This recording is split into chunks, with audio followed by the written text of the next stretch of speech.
Right, so what's the important info here? Part 2, EG2. Actually, really. So this is like a general kind of question, right? In terms of like, they don't give you actually any values or anything like that, but they're asking you to find a general form of things.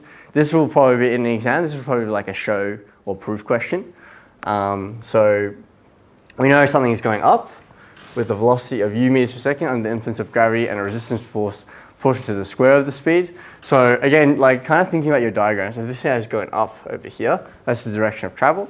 And then what are the resistance forces here? We've got mg plus kv here, that's the resistance. And so we're thinking, okay, well, if you think about F equals to ma, then that's what I've got over here. That's the bottom line here. So because it's actually going in the opposite direction, we've got ma is equal to minus mg minus kv squared, because it should be squared here, it's proportional to the square, right? What are we trying to find? We're trying to find two things. The greatest height reached, this is part A, find the greatest height reached.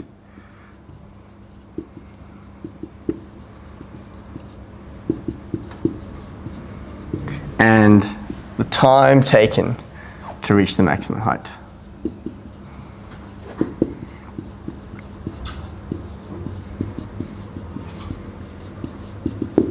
So a few things again, like your motion properties. When does an object reach its greatest height? Well, we know that occurs when your velocity is equal to 0, right? But, what's up? Didn't we say there was not much important info? I am just writing it down. Yeah, okay. Yeah. But can you see that, again, these two equations relate to different things, right? This one's looking for the greatest height reached. That's really talking about displacement, right, where the particle is. But this one's talking about time. So can you see how we're going to have to incorporate those two different motion equations again when you're like looking at this, right? So the key thing is to start with this expression here, and then we'll work our way to find the greatest height reached. So you want something, you want x is equal to something here basically, and you want t is equal to something for part B, right? Those are the two things that we're looking for in this question. So, all right, so part A. So let's start with ma is equal to minus mg minus kv squared. So these are negative because, again, they're going opposite in the direction of travel because our object is going up, right? What's the spelling mistake? Yeah, why didn't it go underlined red? That's weird. All right, so what I say we want to do? Well, the idea is that we have our two forms of acceleration. We have acceleration is equal to v dv dx or dv dt, right? And I said really that we want to use this one because we're working with displacement here, right? So we can work with that. So we've got m replacing acceleration with v dv dx.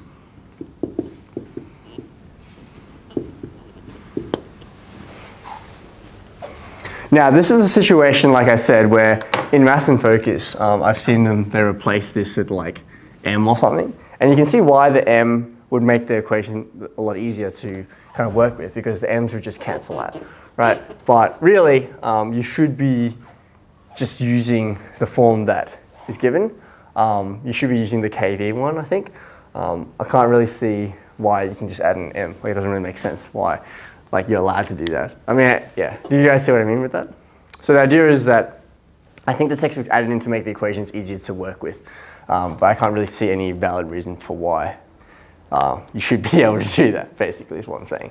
I'll have a look at the HSC problems and see what they do. But, yeah. Then m is in there. Then m is what? M is in there somewhere. Yeah, well, m is in these two parts, but it shouldn't be in the resistance, right? Because we know that the resistance isn't Take affected. it out and then just change the constant. Yeah. But yeah.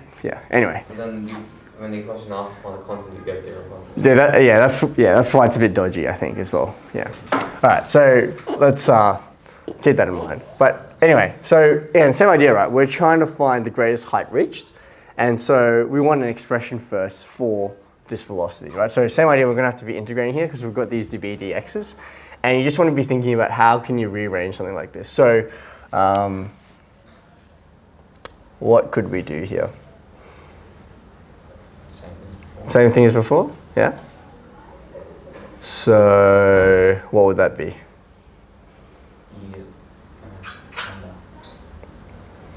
Divide. Let's divide by the whole thing. So m, well, I keep changing colors here. Oh crap, 8:46 already. Crap. It's, let's get the first one done. M over minus mg minus kv squared. And then, so we've got dv over here is equal to dx, right? Oh, and we had, yeah, okay. So again, this is where you can use your integration trick, right? Because what are our initial values? We knew that initially the velocity, so the initial velocity was like u, right? So the integration trick here that's occurring is the initial velocity is u. So it'd be like, that would be your like lower bound. And then this is occurring at 0. And then you want the velocity to be 0. You're trying to find like x, right? Does that make sense? Yeah. It's a little bit dodge with this variable assignment. But you can see like the initial value problem, when you write out the full working, it's kind of annoying in the sense that like, you know, if at x is 0, u is 0, and then, you know, you could just turn into a definite integral problem and you'll get the same result, right? Obviously you shouldn't really write that because that's a bit dodgy. But what we can do is we know that's equal to x. And then, so when we're going to integrate this, well, actually what form is this? It's meant to be a log, right? So we want the derivative of this on the numerator, but yeah, this m also we kind of want to take out because that's really not helping. But we can get minus 2k over, take the 2k out with the negative out there as well. So then we can get m on 2k ln of, so doing this variable assignment here, we've got ln of minus mg minus k times 0 squared. Need a bit more room here.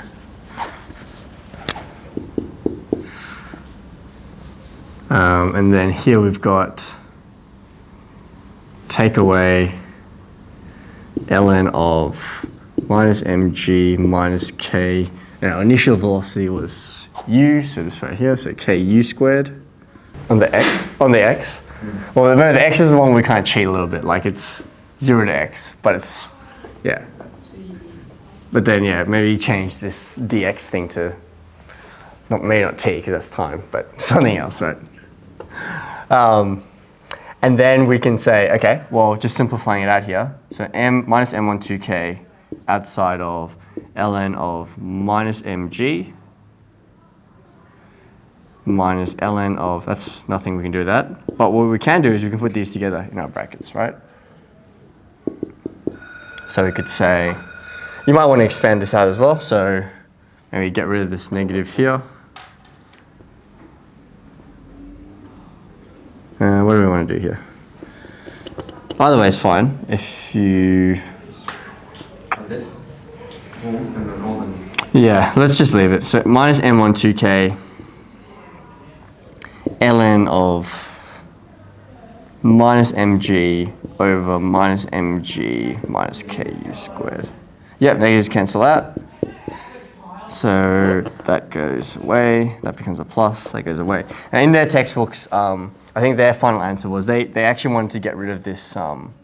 They swapped this negative around, so they didn't want the negative there. So they brought it into the log and put it as a power of the inside component. So if you expand the bracket out here, this becomes a positive, this becomes a negative, and then you get ln of mg plus ku squared over mg is equal to x, right? So, yeah, that's the greatest height reached. This expression here finds that, yeah? Have we go part B? For me, we'll go through that on Wednesday, right? Yeah, no, because I was debating whether I should do it or not, but they expanded it out here, and then that becomes a positive. and that becomes a negative. So the thing's flipped as well. Yeah. So 2 options there for what you want to do. Okay. Cool. Sorry we didn't get to go through all that. Have a go at part B for me. We'll go through that on Wednesday. Okay.